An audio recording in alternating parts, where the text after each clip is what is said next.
Si l'on travaille dans la tech, avec un lien de près ou de loin avec Israël, il y a de fortes chances qu'on perde de l'argent sans même s'en rendre compte. Le coupable, un impôt souvent bien trop élevé sur les RSU, les fameuses unités d'action restreintes. C'est une erreur qui peut coûter très cher et qui, bien souvent, passe complètement sous les radars. Alors, la vraie question c'est, est-ce que le montant d'impôt payé sur ces actions est le bon? Eh bien, pour beaucoup de monde, la réponse est un non catégorique. Et ça veut dire qu'une partie de cet argent qui devrait être dans votre poche est prélevée en trop. Bon, comment on s'y retrouve dans tout ça? Voici notre plan pour y voir plus clair. D'abord, on va décortiquer le piège. Ensuite, on va comprendre pourquoi le prélèvement est incorrect, on verra qui exactement peut demander un remboursement et surtout comment s'y prendre. On parlera aussi des enjeux financiers, de ce qu'on peut récupérer et enfin, on verra un peu les complexités du système. Allez, on entre dans le vif du sujet. Le problème touche beaucoup de professionnels du high-tech, que ce soit les nouveaux immigrants, les fameux Olim Hadashim, ou d'anciens résidents qui ont quitté le pays. Beaucoup payent trop d'impôts sur leurs RSU sans même le réaliser. Alors, concrètement, comment est-ce que ça arrive? C'est assez simple en fait. L'impôt est prélevé automatiquement, en se basant sur un statut de résidence. Et le problème, c'est que ce statut est peut-être complètement obsolète, plus du tout à jour. Le système, lui, il est automatisé, il ne s'adapte pas aux situations personnelles. Mais alors, on peut se demander, comment une telle erreur est-elle possible? Pour comprendre, il faut regarder du côté des plateformes qui gèrent ces actions. Et c'est là que ça devient intéressant. Des plateformes comme E-Trade ou Carta, elles sont programmées pour faire ce prélèvement de manière automatique. Et leur hypothèse par défaut, c'est quoi? C'est que la personne est résidente fiscale en Israël. Point. Elle ne vérifie pas si cette information est toujours d'actualité. On voit bien le décalage ici. D'un côté, le système suppose que la personne vit et travaille en Israël, mais de l'autre, dans la réalité, cette personne vit peut-être à l'étranger depuis des années.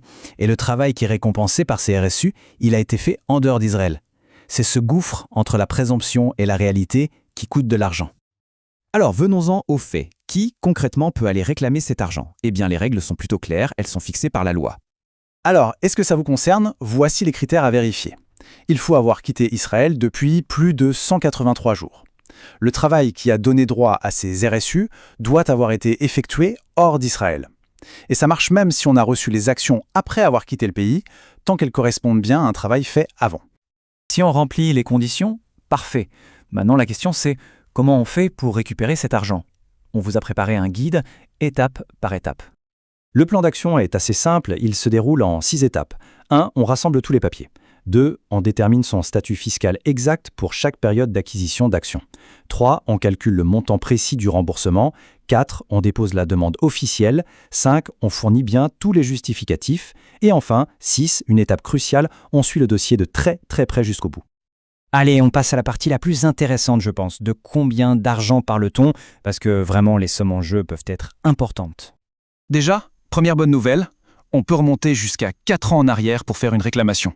Ce qui, vous l'imaginez, peut vite représenter une somme considérable. Alors, à combien peut-on prétendre? Imaginez un peu.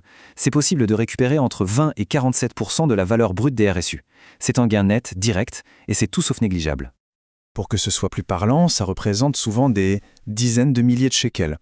Une somme qui vaut clairement la peine de se pencher sur la question, non? Mais attention, il y a un mais. Ce n'est pas forcément une promenade de santé. Avoir affaire à l'administration fiscale israélienne, disons qu'il faut être rigoureux. On dit souvent que le diable se cache dans les détails.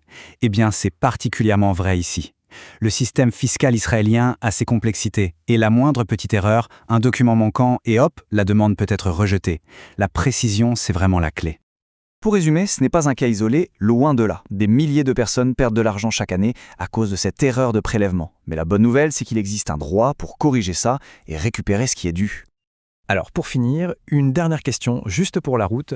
Et si une partie de cet argent attendait tout simplement qu'on vienne la réclamer? Il est peut-être temps d'aller vérifier.